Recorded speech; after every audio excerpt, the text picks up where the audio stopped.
Welcome to Get Moving TV. I'm Dr. Chris Landon. I serve as your host. We're going to have a special 56 minutes coming up. What we're trying to do is educate the physicians in our town, in our county, about chronic obstructive pulmonary disease. But I think that it's at a level where the entire community really needs to understand what's going on. We have some 28,000 people in Ventura County, and we know about maybe 3,000 or 4,000 of them who suffer every day from shortness of breath, don't understand why they just don't want to take the stairs anymore.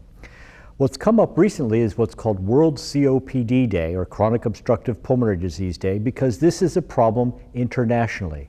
When I go down to the Honduras, what I see are biomass being burnt to try and keep down the mosquitoes for malaria.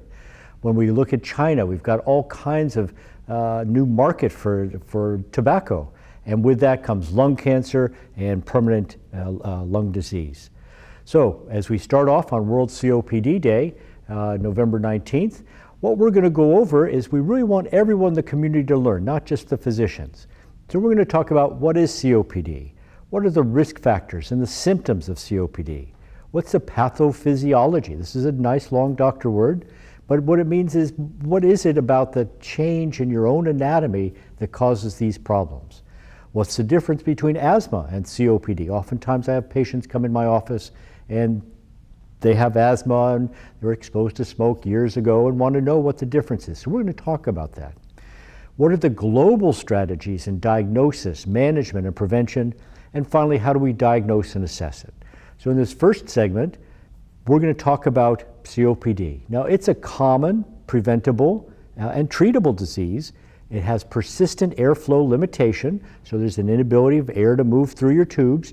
It's usually progressive, and it's associated with a chronic inflammatory response in the airways, swelling in the airways, kinds of cells that cause damage, and it's in response to noxious gases and fumes, like cigarette smoke, but also industrial waste, burning of biomass to keep away mosquitoes with smoke and fumes. Now what happens is exacerbations or made worsenings, comorbidities, so problems with heart disease, overweight, all these can add into the overall severity for patients. But all kinds of things go into it. One thing is, in the United States, there's about 100,000 people with alpha-1 antitrypsin disorder. With that, the onset of COPD is at a younger age, it's in the family. But mainly for us here in Ventura County, it's going to be exposure to tobacco smoke, occupational dust. We're in an agricultural county, so indoor air pollution. So we see this even more so in South America, where we see indoor heating. But in our poorer sections, in Oxnard, with farm worker housing, we may see heaters used indoors, exposing the children and adults to noxious gases. Outdoor air pollution is a problem. It used to be worse, but we think of Ventura County and particularly Ventura as being right up against the beach, but that airflow traps the smog. It affects our lung growth and development. Exposure to smoke even in utero while people are pregnant can affect your lung growth. Females tend to do worse than males. So if you've had this, you've been a female lung smoker, it's going to be a problem. Elderly, we tend not to see this disease until 45, 50, and beyond.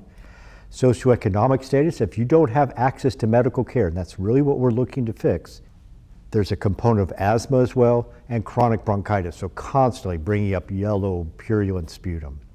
So it's a chronic problem, it's a progressive problem, sputum comes up, and this is made much worse with exercise. Chronic cough, much like I seem to be having now, can be intermittent and unproductive, or you may just be bringing up sputum at all the time.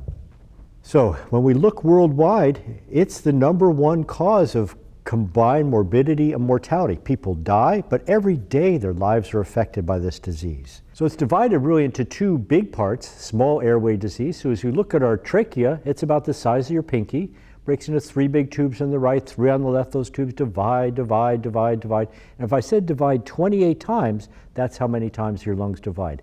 At the end are little air sacs called alveoli.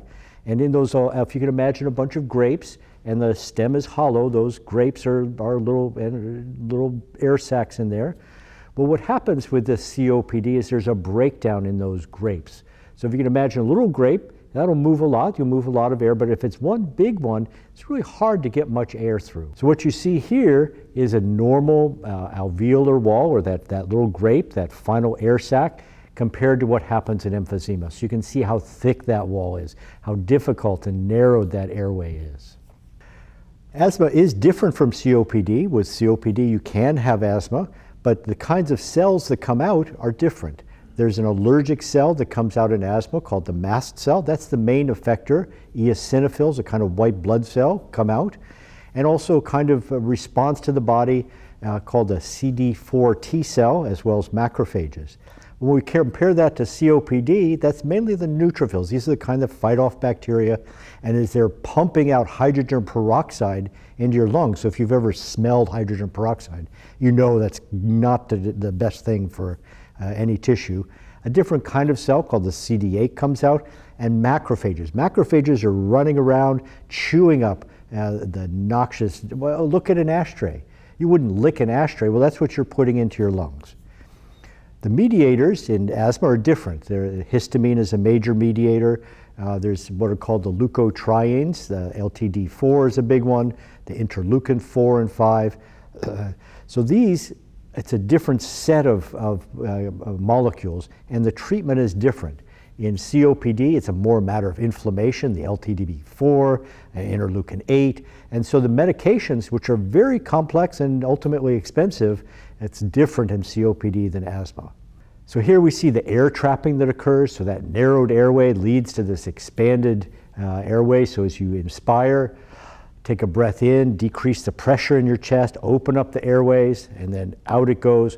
While you see in COPD, there's swelling and the air gets trapped. So you feel this bloating, these blue bloaters we call them, because they're not exchanging air very well and the chest is big.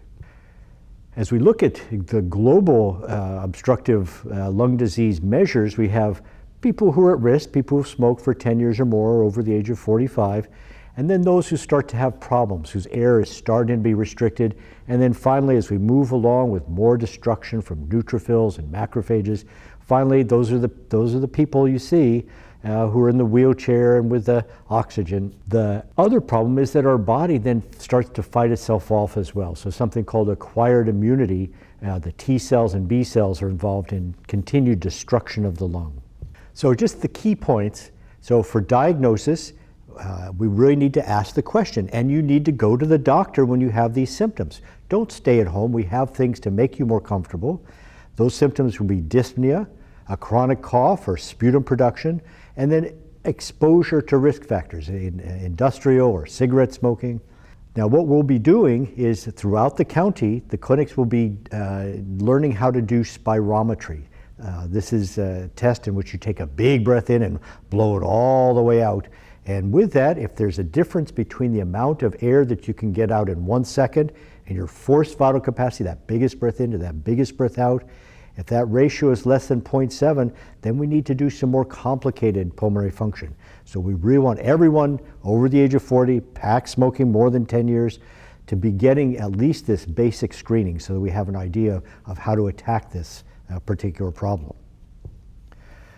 So in summary, we've started talking about what is COPD, the pathophysiology, the differences between asthma and COPD, some of the risk factors and symptoms. We've begun talking about global strategies and the diagnosis and assessment.